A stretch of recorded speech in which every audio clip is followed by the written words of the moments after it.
It is such a pleasure to be here today in support of the Robert and Maggie Bross Family New Drug Development Program. On behalf of Hudson's Bay, I want to thank and congratulate Maggie Bross, Holly Miklas, and Tracy Nazol for their vision, dedication, and hard work to bring this event to fruition. Your combined passion for fashion and making a difference in our community is perfectly aligned with the values of Hudson's Bay. I am the president of the Bross Drug Development Program Committee at the Princess Margaret Cancer Center. Along with my family, I have been actively involved in fundraising for the Bross program since it was established under the leadership of Dr. Malcolm Moore in 2001. My husband, Robert, passed away at 56 years of age after a lengthy battle with cancer. It was our family's wish to bring to cancer patients the promise of new targeted drugs to treat their disease. Our dream is now a reality, and with this reality comes promise, a promise of seeing more and more people leading productive, active lives, living with cancer, and a lot of cases being cured of their disease. By providing access for Canadians and patients from around the world to the newest and most innovative cancer treatments, the Bross Drug Development Program is accomplishing what Robert and I set out to do. So, I'm Lee Pedersen, and in 2008, I was just an ordinary person, just like everybody else out in the audience or listening to this video. I was married to a fabulous guy, I had 2 kids, life was pretty good, and I did all the normal things. And then one day I went to my annual physical, and from that very moment, my life fell apart. 2 weeks. It's amazing, the changes in the medicine, thanks to research.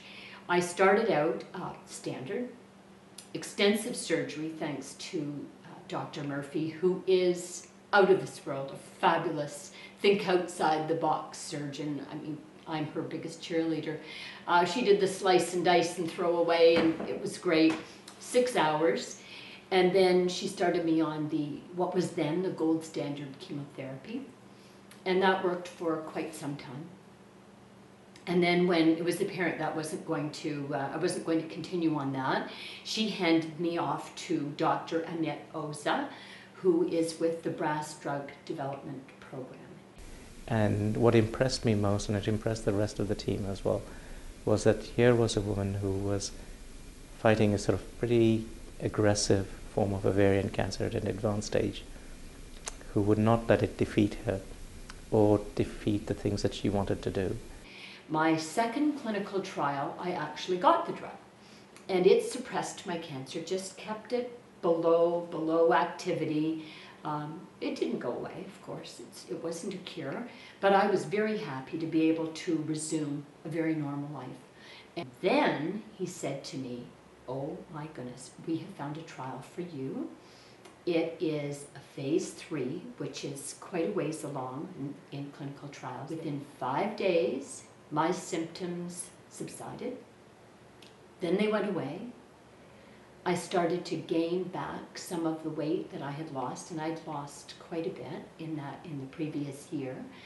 And I'm positively porky today by comparison, absolutely. And I can't tell you how good I feel.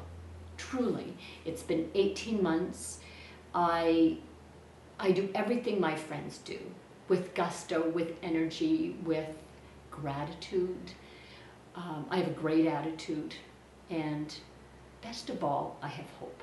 And thanks to the research dollars that are coming through from events like today and from the Bross Drug Research Development Program, there will be more drugs funded, more research funded, and I hope that I'm one of the recipients of these drugs.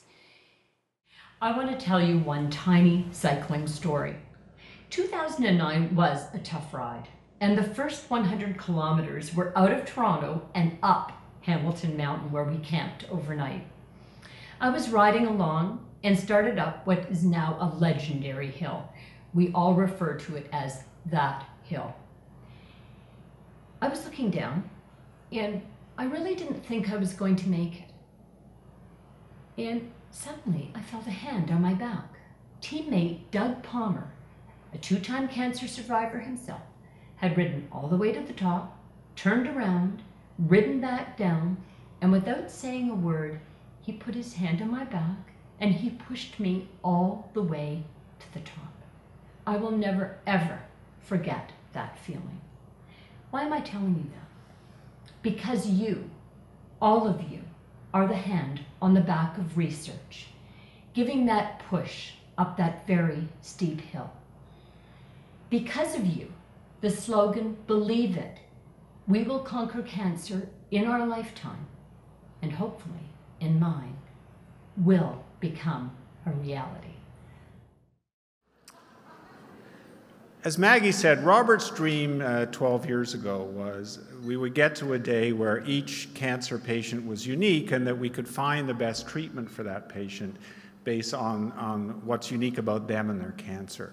And what's been the most exciting to us in the BRAS Drug Development Program is that in the last few years, we've actually seen this dream being translated into reality, and we can now look at patients, and each patient is treated differently based on the genetics, mainly of their cancer and also their own personality. And we've been very proud to be at the forefront of bringing these treatments to Canadians. And we're also very fortunate to have great support from the Princess Margaret Foundation, from all our colleagues at Princess Margaret, which really is a world-leading place. Amit Oz and I were sitting down with Maggie last week, and we were talking about how we'd been able to take the initial donation that the BRAS family made to us and use it to build a program which has allowed us to attract funding from the US government, the Canadian government, and large pharma. And the truth is that you can't do this sort of work in Canada without tremendous public support.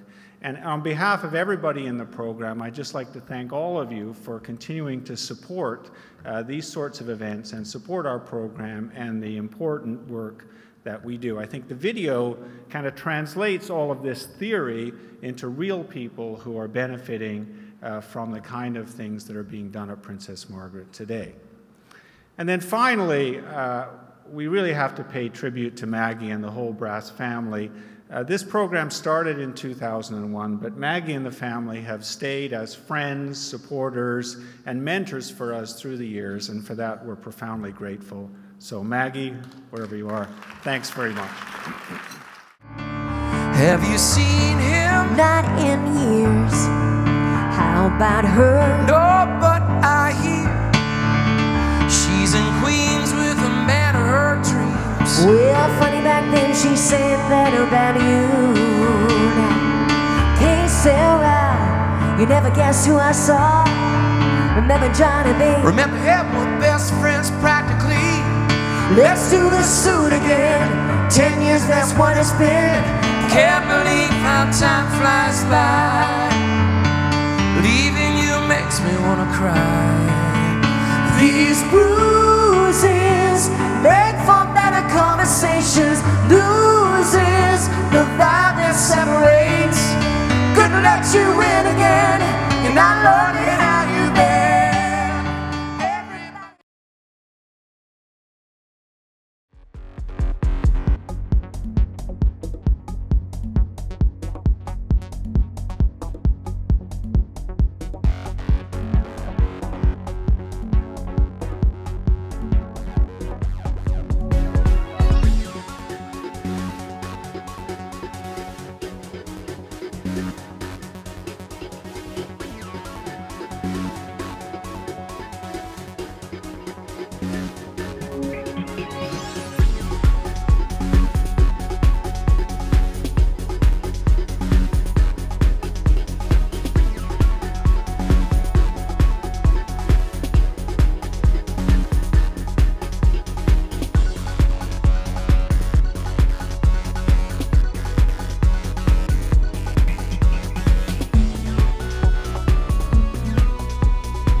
That was a spectacular show, and I'd like to send you away with a brief comment in 3 numbers. 3 numbers. The first number is 40. The second number is 5. And the third number is 1. So the first number, 40. All of us in this room, 40% of us, 40% of our family, our friends, our neighbors, our co-workers, will hear those 3 words in their lifetime. They'll hear those 3 words, you have cancer. 40%. 40% of Canadians, 40% of those in North America will hear those 3 words in their lifetime. 5, we're very fortunate in Toronto and Canada to have one of the 5 top cancer centers, the Princess Margaret. You know, today 63 surgeons went to work at the Princess Margaret just doing oncology surgery. 200 patients visited our chemotherapy unit for their chemotherapy treatment. Over 1,000 patient visits were made to Princess Margaret today. And last year we ranked 4th in the world in our cancer research performance. So we're very, very proud of our standing, and we work very, very hard because we're not going to stop until we're number 1.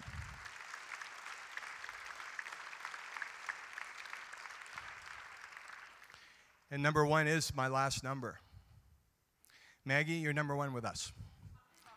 You are number 1 with us. Maggie Brass, thank you so much. You've helped all of us so much. You've given us the gift of time through your donations, for your participation. So from my heart, thank you.